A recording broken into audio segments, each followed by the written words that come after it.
প্রচন্ড শীতের রাত,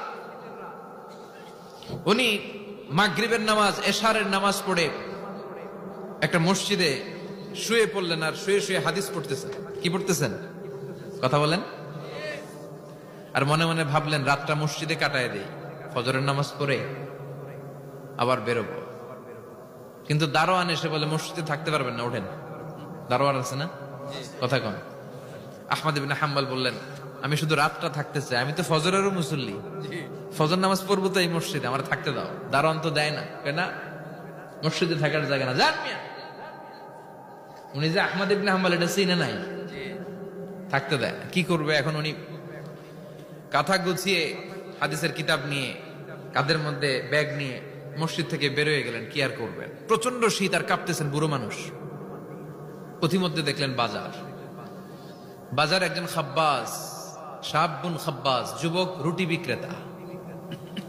সে রুটি বিক্রি করে, চুলার মধ্যে রুটি সেকে। সে যে সালাম দিল আসসালাম আলাইকুম, যুবক বলে ওয়ালাইকুম আসসালাম। আহমদ ইবনে হাম্বল বলে যুবক আমার যাওয়ার জায়গা নেই, সফরে বেরিয়েছি, খুব শীতে কষ্ট পাচ্ছি, রাতে যদি তোমার এই চুলা থেকে একটু আগুন পোহাই কোনো সমস্যা?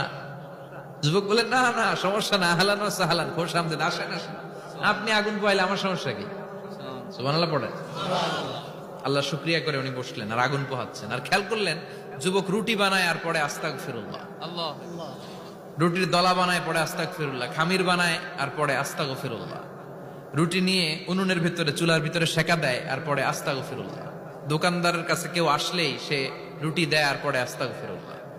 ক্রেতার কাছ থেকে টাকা নিয়ে ক্যাশ বক্সে রাখে আর কি পড়ে, আবার রুটি বানানো শুরু করে আর কি পড়ে, খালি এটাই পড়তেছে। ইমাম আহমদ ইবনে হাম্বল তো অবাক, কিরে এটা আবার কেমন যুবক, খালি আস্তাগফিরুল্লাহ। উনি প্রশ্ন করলেন যুবক ঘটনা কি?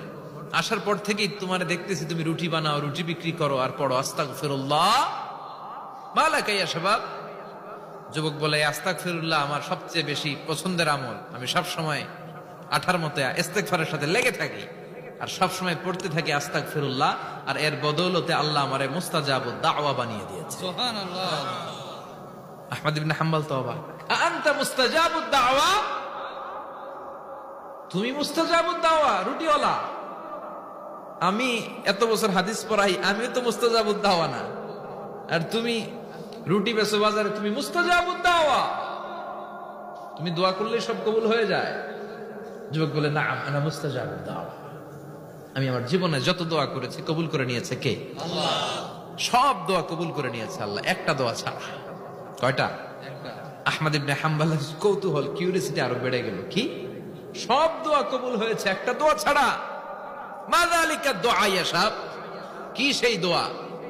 যুবক এবার বলতে শুরু করলো আমার জীবনে যে দোয়াটা আল্লাহ কবুল করে নাই সেটা হচ্ছে আমি আল্লাহর কাছে অনেক চেয়েছি, অনেক দোয়া করেছে যে আল্লাহ শুনেছি এই জামানার সবচেয়ে বড় মুহাদ্দিস, তার নাম নাকি ইমাম আহমদ ইবনে হাম্বল।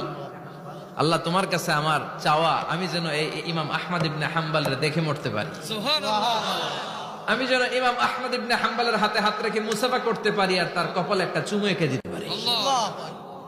আহমদ ইবনে হাম্বল আবেগপ্রবণ হয়ে গেলেন, চোখের পানি ছেড়ে দিলেন, বললেন যুবক তোমার এই দোয়াটাও কবুল হয়ে গিয়েছে। আহমদ ইবনে হাম্বলের দেখা আর সাক্ষাৎ পাওয়ার জন্য আহমদ ইবনে হাম্বলের বাড়িতে তোমার যাওয়ার দরকার নাই, আহমদ ইবনে হাম্বল তোমার দরবারে ছুটে এসেছে। আনা আহমদ ইবনে হাম্বল মুহাদ্দিসুদ দাহর, আমি নিজেই আহমদ ইবনে হাম্বল।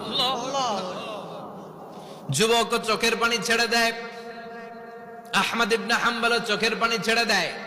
যুবক চিৎকার মেরে ইমাম আহমদ ইবনে হাম্বলকে জড়িয়ে ধরে, হাতে হাত রেখে মুসাফা করে, কপালের মধ্যে চুমু খায় আর আল্লাহর শুকরিয়া করে বলে ও ইমাম আসলে এই দোয়াটাও আল্লাহ আজকে কবুল করে নিল।